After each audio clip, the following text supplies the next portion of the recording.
On the first day of September 2017, which fell on a Tuesday, a 31-year-old teacher named Laura Wallen did not show up for work at Wild Lake High School in Maryland, USA. Her co-workers were extremely surprised and alarmed by Laura's absence, as she had never missed a workday without prior notice. Attempts to reach her by phone were futile. The woman was not answering calls. Growing even more concerned, the school staff decided to call Laura's relatives, but they too could not provide any information about her whereabouts. None of her loved ones could get in touch with the missing teacher. Realizing the gravity of the situation, Laura's family contacted law enforcement without delay. Laura Wallen, who had just turned 31, was known for her dedication to working with children. She constantly improved her professional skills by attending various trainings and seminars. Her diligence and enthusiasm were recognized in 2016 when she was honored with the Teacher of the Year award. Laura was eagerly awaiting the start of the new school year, so her absence on the very first day raised serious alarm among those around her. Upon receiving the missing person report, the police decided to start by visiting Laura's house in Olney, Maryland. At the scene, they discovered that the doors were locked from the inside and the woman lived alone. Law enforcement officers thoroughly examined the area around the house and peered through the windows but noticed no signs of Laura's presence or any evidence of a crime. The locks on the doors and windows were intact, indicating no attempts at forced entry. Detectives launched an active search for the missing woman. It soon became known that Laura was in a romantic relationship with a man named Tyler Tessier and was 4 months pregnant. This information caused even greater concern, as now not only the life of the woman herself was at stake but also that of her unborn child. Every minute was precious. Investigators tried to track Laura's phone, but it turned out to be switched off. They then contacted Tyler Tessier, who claimed to have no idea where his girlfriend could be. Such behavior seemed suspicious. Why would the father of the unborn child not only be unaware of the pregnant woman's whereabouts but also show no particular concern about it? Laura's vehicle, a black 2011 Ford Escape, had also vanished from her place of residence. A description of the car and the woman herself was transmitted to all patrol units. Soon, the vehicle was found parked in a residential complex near the school where Laura worked. The car was undamaged and empty, with no traces inside that could shed light on the owner's location. There were no bloodstains, signs of a struggle, or anything suspicious. The main search efforts were concentrated in the area where the car was discovered. Laura's family members, friends, co-workers, and concerned residents of Olney joined the search.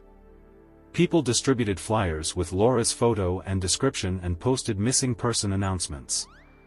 The police conducted a thorough search of the missing teacher's house. Inside, everything was neatly arranged, with no signs of disorder or anything suspicious.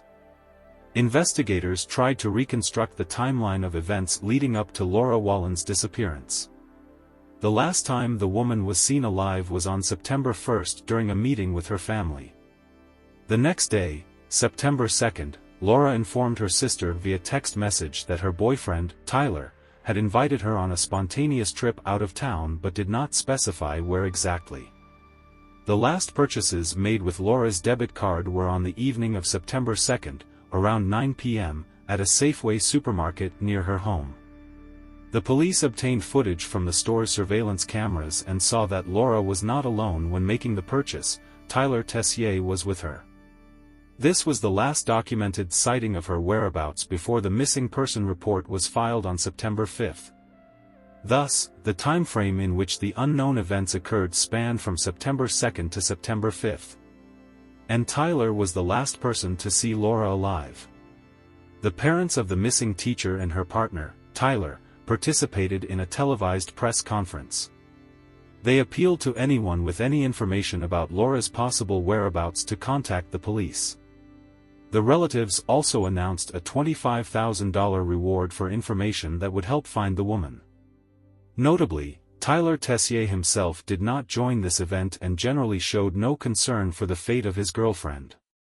Such strange behavior not only raised alarm but also intensified the investigators' suspicions about Tyler's possible involvement in Laura's disappearance. Under pressure from the public and the police, Tyler Tessier finally appeared at the next press conference. He told journalists that he had known Laura for about 10 years. Then Tyler addressed the missing woman directly, saying, "Laura, if you're out there somewhere and you hear me, please come back. It doesn't matter what happened between us, what misunderstandings arose, we can work it all out together. Believe me, so many people miss you and are waiting for your return. We aren't sleeping at night, barely eating, just praying that you're alive and well." Further, Tyler begged Laura to come home and asked anyone who knew her whereabouts to inform law enforcement. However, such statements no longer inspired much trust from either the relatives of the missing woman or the police. Tyler's behavior seemed strange and unnatural. Investigators invited Tyler Tessier, the missing woman's partner, for questioning. During the conversation with the police, he drastically changed his previous testimony. Now, according to him, shortly before her disappearance, Laura approached him with an unexpected request to help her flee. Tyler claimed that Laura confessed to him that the father of her unborn child was someone else, not him. Allegedly, she had a secret affair with one of her students. Laura had never mentioned this before because she was terribly ashamed and feared for her reputation if this information was disclosed. That's why she decided to vanish without a trace. Tyler assured the police that Laura was fine and there was no need to search for her, it was her own choice. However, the detectives found this story highly dubious. As is known, Laura Wallen worked as an elementary school teacher, so the likelihood of her having an relationship with underage students was extremely low. Moreover, during the search of the missing woman's home, the police noticed that her personal belongings, documents, clothes, money, bank cards, wallet, remained in their places. If Laura had truly planned a long and distant journey to an unknown destination, she would have definitely taken these items with her. A request to the bank confirmed the investigators' suspicions. No transactions had been made with Laura's account or card since her disappearance, although previously she mostly used cashless payments. How could a woman travel without a penny in her pocket? Contacting the medical insurance company also yielded no results. According to their records, Laura had stopped seeing doctors and missed several scheduled visits to her obstetrician who was monitoring her pregnancy. This was highly atypical for a responsible expectant mother who was so concerned about her own health and the well-being of her unborn child. With each new fact uncovered during the investigation, the story of Laura Wallen's disappearance looked increasingly sinister. The investigators' suspicions rapidly grew, and all of them were directed at Tyler Tessier, the missing teacher's partner. The man's strange, illogical behavior and his constant attempts to confuse the investigation with contradictory testimonies made Tyler the prime suspect in the case. The detectives decided to focus on studying his movements prior to Laura's disappearance, using geolocation data from his mobile phone. Analysis of Tyler Tessier's movements showed that on the day Laura last made contact, her partner visited a remote wooded area several times. Such regular trips to a deserted place seemed highly suspicious at the very least and prompted law enforcement to organize a large-scale search in the specified territory. Canine units with service dogs trained to detect human remains by the scent of decomposition were involved in the operation. Thanks to their keen sense of smell, on September 13, in a secluded corner of the forest, something resembling a recently dug grave was found. In a shallow pit, police officers discovered the body of a woman who was later identified as the missing Laura Wallen. The forensic examination established that death occurred as a result of a gunshot wound to the back of the head. Genetic analysis of the unborn child's DNA irrefutably proved Tyler Tessier's paternity, refuting his previous statements about Laura's involvement with one of her students. The deceased woman's mobile phone was found near the burial site. All the evidence at this stage of the investigation pointed to Tyler's involvement in the murder. He was the last person to see Laura alive, repeatedly visited the remote wooded area where her body was later found, constantly contradicted himself in his own testimony, and made up some nonsense. It seemed that to obtain an arrest warrant for Tyler Tessier, it only remained to establish a motive for the crime. To this end, the detectives delved into studying the details of the relationship between the suspect and the victim. It turned out that despite their 10-year history together, not everything was as cloudless as it might seem at first glance. Periods of tenderness and understanding alternated with loud quarrels and painful breakups. However, Laura, despite all the difficulties, sincerely rejoiced in her pregnancy and eagerly awaited the birth of the child. The same could not be said about Tyler. As the investigation established, at the time of Laura's pregnancy, Tyler Tessier was maintaining a secret affair with another woman, also a schoolteacher he had met back in 2012. Moreover, he even lived together with his mistress, spending almost all his free time with her. To Laura, Tyler constantly lied that he was staying late at work. Neither woman was aware of the existence of a rival. Upon learning about her pregnancy, Laura was over the moon with happiness. Working with children had long ago awakened her dream of motherhood. She immediately shared the joyful news with her family. It was at this moment that Laura's father, knowing about his daughter's complicated relationship with Tyler and the rumors of his possible infidelity, decided to have a serious talk with his future son-in-law. When directly asked about his intentions, Tyler Tessier assured the man that he was as serious as could be, eagerly awaiting the birth of their child together, and ready to take care of his beloved woman. To confirm his words, he showed Laura's father an engagement ring he had allegedly purchased to propose to her in the near future. Tyler also firmly denied the rumors about an affair on the side.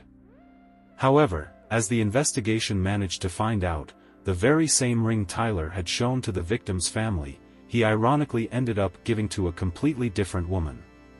Tyler's mistress, unaware of his relationship with Laura, agreed to become his wife. The couple began actively preparing for the wedding. The bride was choosing a dress and planning the details of the decorations for the celebration hall. It is noteworthy that the date of the ceremony was set for just a month after Laura's due date. It is not known for certain how exactly the suspect intended to come out of this tangled situation of a love triangle unscathed, whether he had planned to get rid of his pregnant girlfriend from the very beginning or simply relied on chance and hoped for a miracle. Although for a long time neither Laura nor Tyler's other passion were aware of the existence of a rival, on the eve of her disappearance, Laura did find out about her boyfriend's engagement to another woman. On August 29, just a few days before her trail went cold, she sent Tyler a message requesting a meeting. The text read as follows: "We need to meet to clarify some things, and I believe that if you were in my place, you would also want to get some answers." This is by no means an attempt at confrontation, just a search for an explanation, woman to woman. The police suspect that this message could have been the trigger that prompted Tyler to commit murder. Realizing that the deception would soon be exposed, the man began spreading information among acquaintances in advance about the alleged obsession and inadequacy of his pregnant girlfriend. He complained to friends and relatives that Laura was excessively controlling him, throwing jealous fits, and even threatening physical violence. To his fiancée, Tyler said that Laura was his long-forgotten ex-girlfriend who had suddenly gone crazy due to unrequited love. Tyler himself allegedly threatened to kill Laura only in a fit of anger, without serious intent to cause harm, so the bride did not take these threats literally. Investigators are inclined to believe that upon receiving the message from Laura demanding a meeting, Tyler Tessier felt a real threat of exposure of his double life. It is quite likely that this is what prompted him to plan the murder. The motive was more or less clear, so the man was arrested and taken in for questioning. At first, he denied not only his guilt but also the very fact of having a mistress. However, when faced with irrefutable evidence, he did admit to marital infidelity. As for the murder, the suspect continued to maintain his line of not acknowledging guilt. According to the investigation, on September 2, Tyler Tessier took Laura Wallen to the woods under the pretext of a romantic picnic. It was on that day that the woman wrote to her family that she and her boyfriend had set off on a spontaneous trip. Laura's sister asked her to send photos of the picturesque scenery, and she willingly complied with the request. Later, when analyzing the site where the body was found, detectives were surprised to note that it perfectly matched the landscapes in the pictures Laura had sent her sister on the day of her disappearance. It is notable that the suspect was well acquainted with this area, as there was a farm nearby where he worked.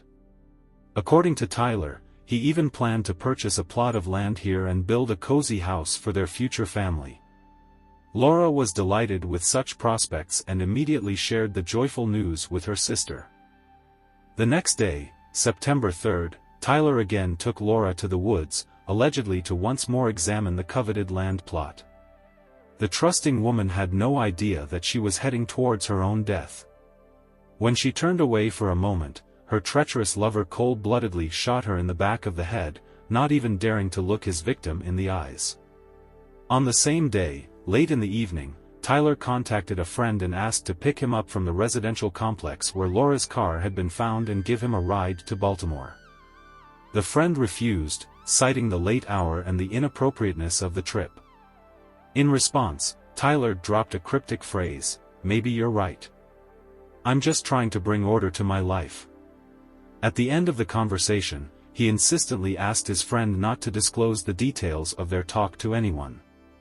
Detectives suspect that immediately after the murder, Tyler buried Laura's body in the woods and set about destroying evidence of the crime. He drove the deceased's car to the city and left it in a parking lot near the school where she worked to confuse the investigation. Then the perpetrator began sending strange messages from Laura's phone to her relatives to throw off false leads. In particular, the victim's sister received the following message: "I'm almost certain that Tyler is not the child's father. I'm trying to contact Antoine." Laura's sister, who knew the deceased well, was extremely puzzled by such a message. She was certain that Laura had never cheated on Tyler, and even if she had a secret affair, it definitely would not have been with students or the mysterious Antoine. And if she had doubts about the child's paternity, she would have surely told her in person, not in a message. During a conversation with investigators, the victim's sister did recall that a few years ago, during another break in the relationship with Tyler, Laura had briefly dated a guy named Antoine. But that short-lived romance lasted only a very short time, and since then, Laura had no further contact with this man. Later, a DNA test definitively proved that Antoine could not in any way be the father of the child Laura was carrying. Tyler Tessier was charged with first-degree premeditated murder. In addition, he was accused of obstructing justice, falsifying evidence, and providing false testimony. However, due to the peculiarities of Maryland state law, the man was not charged with the intentional killing of an unborn child, as according to local regulations, a fetus is not considered a person until the moment of birth and the beginning of independent life outside the mother's womb. Under the pressure of irrefutable evidence, Tyler eventually confessed to committing the crime but put forward various versions of what exactly happened to Laura. At first, he claimed that during a heated argument on September 4th, Laura was bitterly crying upon learning of his intention to end the relationship. In a frenzy, she allegedly attacked him with scissors but tripped over the porch pillar and fell, hitting her head. Tyler insisted that he sincerely believed in her death, so out of fear, he took the body to the woods and buried it there. Of course, this version caused considerable surprise among the investigators, as the forensic experts had established that the woman died from a gunshot wound. When Tyler was pressed with uncomfortable questions, he suddenly remembered that he returned to the burial site and shot the already dead Laura, just in case, allegedly, he was worried that he might have buried her alive and did not want her to suffer. After several consultations with a lawyer, Tyler Tessier drastically changed his testimony. This time, he told the police an elaborate story about how unknown African American men allegedly broke into Laura's house, kidnapped them both, took them to the woods, shot the woman, and for some reason let him go alive and unharmed. When investigators asked why the perpetrator spared his life, Tyler replied that he begged them to let him go and promised to keep silent. Of course, no one believed this version of events either. The prosecution insisted the evidence obtained undoubtedly proves Tyler Tessier's guilt in the brazen murder of Laura Wallen. In the opinion of the prosecution, the man realized that after several years of successfully leading a double life, the time had come to pay the price. Laura had uncovered his deception and began demanding explanations. Moreover, she even threatened to tell his fiancée everything. It was then that Tyler's devious plan to get rid of his pregnant girlfriend, who stood in the way of his happiness with another woman, took shape in his mind. The prosecution also uncovered an interesting detail. On the first weekend of September, Tyler Tessier had planned to go to Pennsylvania with his fiancée to help her choose dresses for the bridesmaids at their upcoming wedding. However, at the last moment, he cancelled the trip, citing a knee injury allegedly sustained while walking the dog. In reality, the man had not injured his leg in any way, he simply chose to carry out his horrible plan and murder Laura. The prosecutor emphasized that Tyler acted insidiously and purposefully. He took his pregnant girlfriend to a remote forest area, carefully chosen for committing the murder, at least twice. To maximize the difficulty of finding the body, the man specifically looked for a deserted location hidden from prying eyes. It could only be reached by an all-wheel drive SUV, traversing many kilometers of rough terrain. Moreover, the last segment of the route had to be covered on foot, climbing up and down a hill.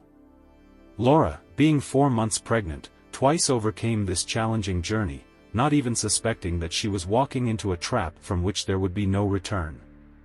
The prosecutor demanded the harshest punishment for the defendant, life imprisonment without the possibility of parole. But this sentence, it seems, was not destined to be carried out. On the morning of September 6, 2018, just a few hours before the start of the court session, Tyler Tessier was found dead in his prison cell. He had taken his own life by hanging himself with a sheet tied to a bunk bed. 5 suicide notes were discovered nearby. In his official statement, the prosecutor did not hide his disappointment. "This morning, we lost the opportunity to reveal to the public the true nature of this terrible crime in the courtroom. However, there is no doubt, it was Tyler Tessier who brutally murdered Laura Wallen. He knew perfectly well that guilt would be proven, as we had gathered irrefutable evidence against him. The man understood that the time of reckoning was inevitably approaching. In my opinion, by committing suicide, he revealed himself to be a true coward." Tyler had been skillfully lying and masterfully manipulating 2 women simultaneously for years.